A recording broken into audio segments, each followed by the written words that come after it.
Hello friends, আসসালামু আলাইকুম। কেমন আছো তোমরা সবাই? আশা করি সবাই খুব ভালো আছো। আজ নিয়ে এসেছি কাতলা মাছের রেজালা। ভীষণ সহজ একটি রেসিপি। বাড়িতে থাকা সামান্য উপকরণ দিয়ে এই রেসিপিটা বানিয়ে নেওয়া যায়। তো চলো শুরু করি। রেসিপিটা কীভাবে বানাচ্ছি চলো দেখতে থাকো। তো প্রথমেই আমি নিয়ে নিয়েছি, দেখো, পরিষ্কার করে ভালো করে সুন্দর করে ধুয়ে নেওয়া ফ্রেশ কাতলা মাছের কয়েক টুকরো। আমার যতটা প্রয়োজন ততটাই নিয়েছি। তো এবারে আমি মাছের মধ্যে নিয়ে নিয়েছি পরিমাণ মতো নুন, হলুদ গুঁড়ো আর লঙ্কার গুঁড়ো। হলুদ গুঁড়োটা আমি খুব সামান্যই ব্যবহার করেছি, কারণ রেজালাতে খুব বেশি হলুদ গুঁড়ো যায় না। তো এই ভাজার সময়ই শুধু হলুদ গুঁড়ো দেবো, বাকি রান্নাতে কিন্তু আমি হলুদ গুঁড়ো ব্যবহার করব না। কিন্তু মাছটা যেহেতু ভাজবো, সুন্দর একটা কালার আসার জন্য আমি সামান্য হলুদ গুঁড়ো দিয়েছি। এবারে মাছটাকে খুব সুন্দর করে ভালো করে মেখে নিতে হবে, যেন মাছটার মধ্যে মশলাটা খুব ভালো করে ঢোকে, বিশেষ করে নুনটা। তো এটা ভালো করে দেখো হাতের সাহায্যে খুব সুন্দর করে মাখিয়ে নিয়ে আমি কিছুক্ষণের জন্য এটাকে রেস্টে রেখে দেবো। তোমরা চাইলে এর মধ্যে লেবুর রসও একটু দিতে পারো, আমি দিইনি। এবারে আমি কড়াইয়ের মধ্যে দিয়ে দিয়েছি পরিমাণ মতো সর্ষের তেল।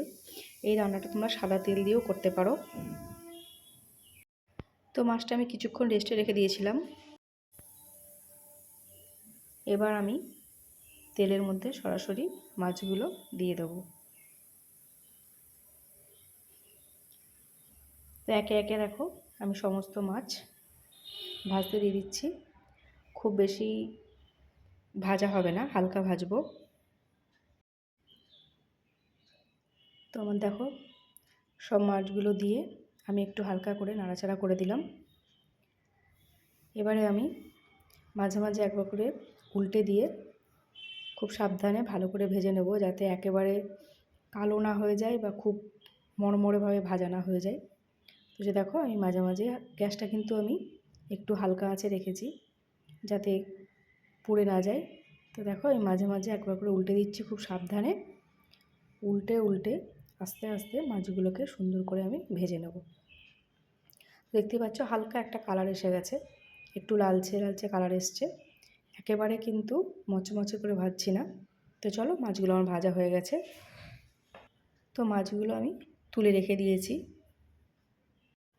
তো এখানে আমি কিছু মশলা নিয়েছি। এখানে আছে পেঁয়াজ, কাঁচা লঙ্কা, আদা, রসুন। হালকা করে ভাপিয়ে নিয়ে তারপরে আমি সুন্দর করে এটা বেটে নিয়েছি। এখানে আছে কাজু, কিশমিশ, চারমগজ আর পোস্ত বাটা। এখানে আছে পরিমাণ মতো টক দই, আর এখানে আছে পরিমাণ মতো দুধ। তো এবার আমি সরাসরি রান্নায় চলে আসি।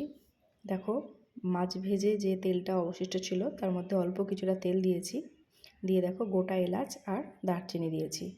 তার মধ্যে দিয়ে দিয়েছি পেঁয়াজ, আদা, রসুন, যেটা আমি বেটে রেখেছিলাম লঙ্কা দিয়ে, সেটা দিয়ে দিয়েছি। সেটা হালকা হালকা করে ভাজা ভাজা করব। তো আমি খানিকক্ষণ করে সুন্দর করে নাড়াচাড়া করছি। এটা কিন্তু মশলার যে কাঁচা গন্ধটা সেটা চলে যাবে, ততক্ষণ পর্যন্ত এটাকে ভালো করে সুন্দর করে নাড়াচাড়া করে নিতে হবে। তো দেখতেই পাচ্ছ বেশ সুন্দর করে ভাজা ভাজা হয়ে গেছে। যেহেতু এর মধ্যে পেঁয়াজ, আদা, রসুন আছে, তো তাই একটু সুন্দর করে ভেজে নিলাম। এবারে আমি এর মধ্যে দিয়ে দিলাম পোস্ত, কাজু, চারমগজের যে মশলাটা বেটে রেখেছিলাম সেটা দিয়ে দিলাম।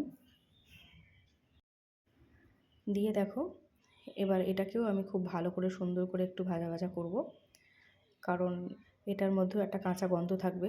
একটু ভালো করে সুন্দর করে নাড়াচাড়া করে নিলে তাহলে কাঁচা গন্ধটা চলে যাবে।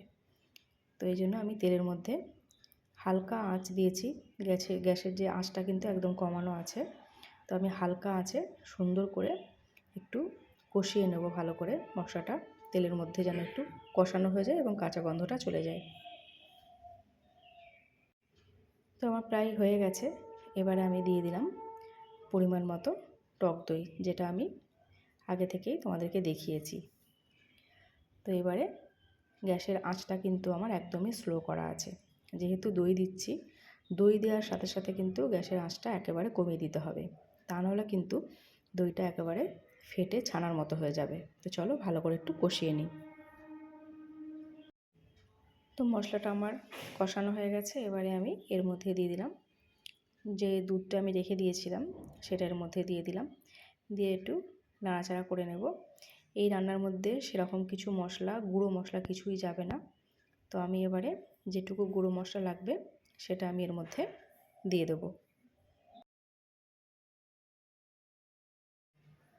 তো আমি এখানে দেখো 1 চামচ মতো লঙ্কার গুঁড়ো দিয়েছি আর 1 চামচ নুন দিয়ে দিয়েছি।